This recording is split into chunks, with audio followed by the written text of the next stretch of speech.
Hey everyone, welcome back to the channel. Today I'm going to try and make a quick update video. I haven't been updating as much as I'd wanted or as much as I'd promised. This build series isn't exactly going the way I had hoped, but today I'm still going to try and go down to Levine Motorsports. I'm going to check in on the engine rebuild.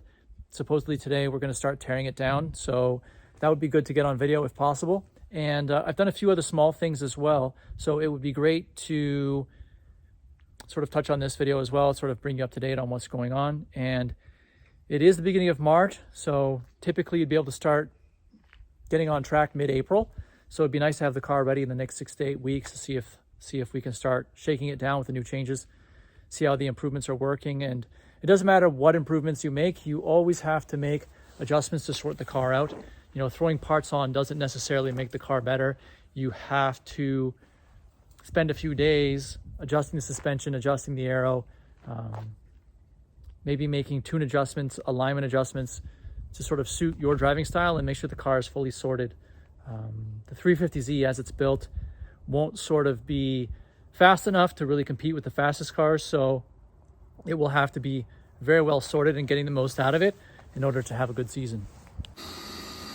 This industrial washer was crazy loud, so I'm going to add some quick voiceover so things make sense.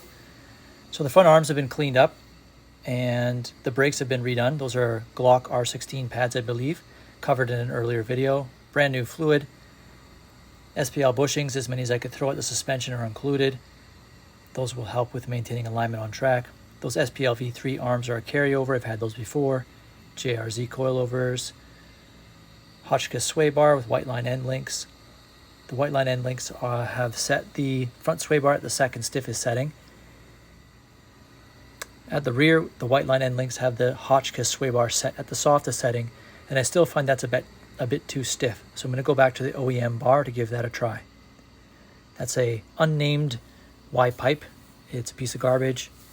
We're going to be remaking it to match the 3.5-inch custom single that I already have. So the Y pipe will be made larger. Those are the SGM long tube headers. Those will be carried over for this year as well.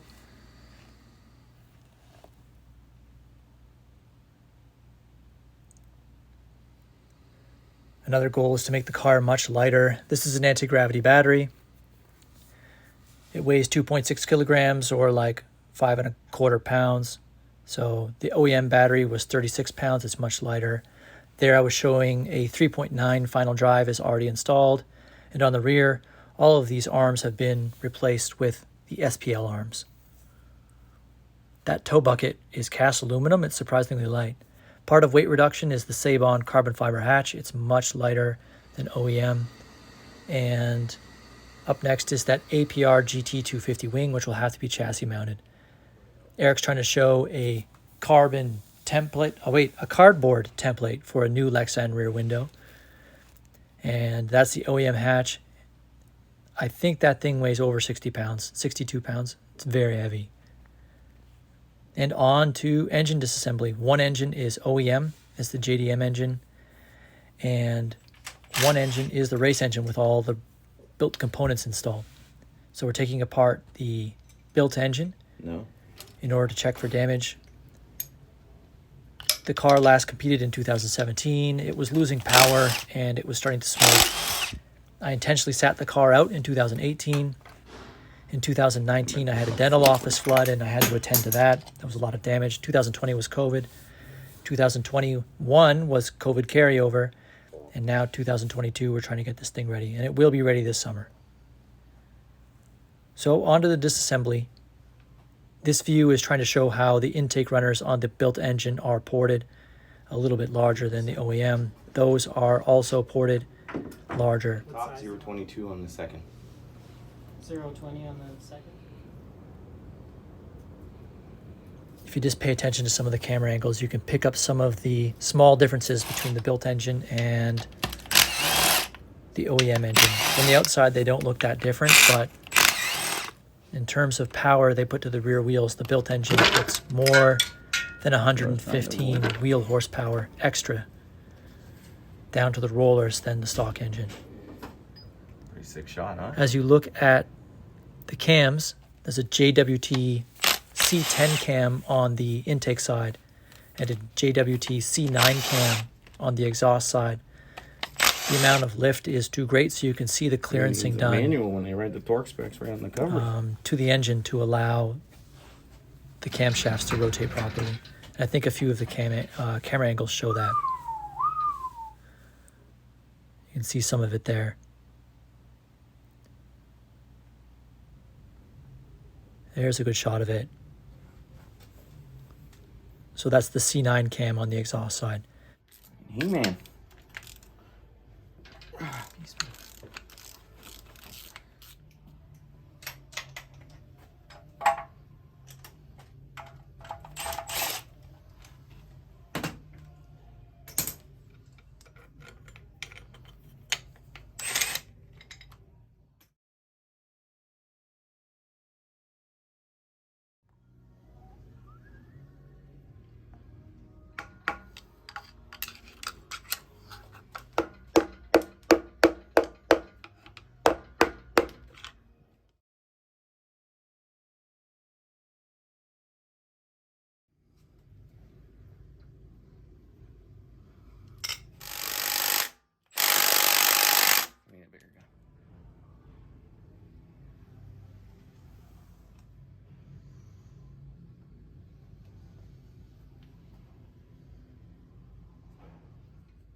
Paint off and we'll peel that off.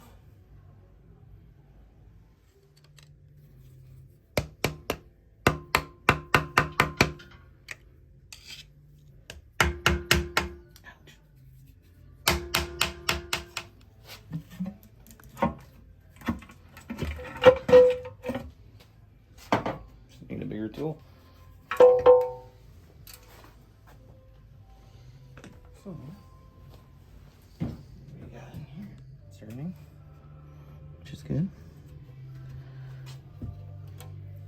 I'm happy. This is crank grinding, eh? To balance the crank. Which one? This? Yeah. Basically, yeah.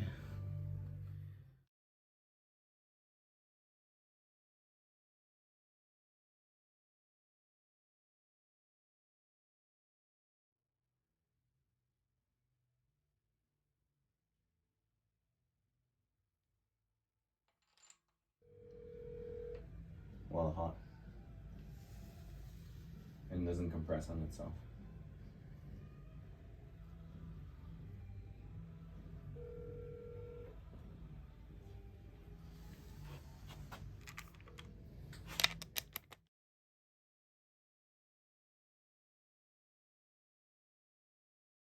You're a dog.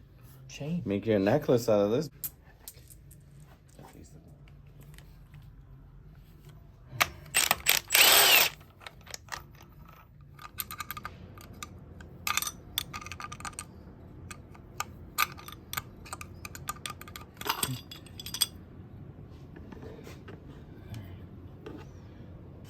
It's sort of coming back to me as I'm doing it.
filming you do like people's teeth.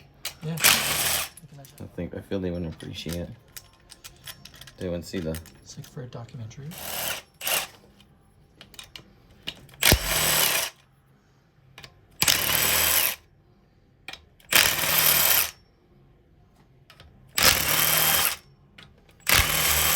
Older kids and they have cell phones.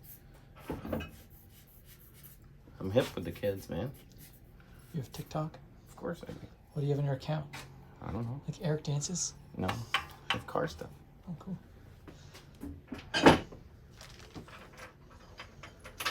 Did that video gain any? Which one? The one with the shooting fire? On TikTok, it's at like 120,000.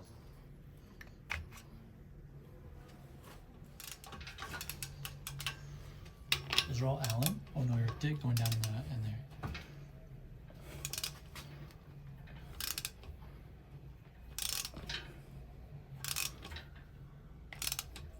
Are those all Allen bolts? No. What are they? They're 12-point nuts. The studs have Allen keys. Oh. in them.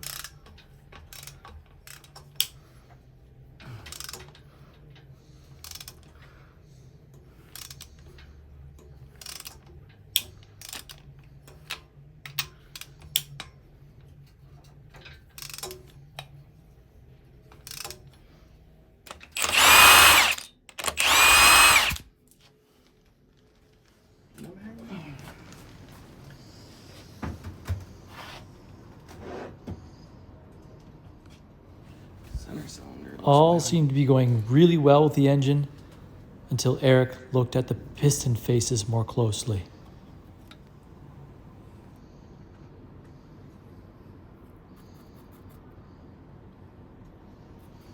It's one of the ones that's been kind of smoking. Come look. All right, I'm on the way. I'm surprised it's still. We're gonna figure out what they are and just order another set. That's probably why it's been smoking the past little bit.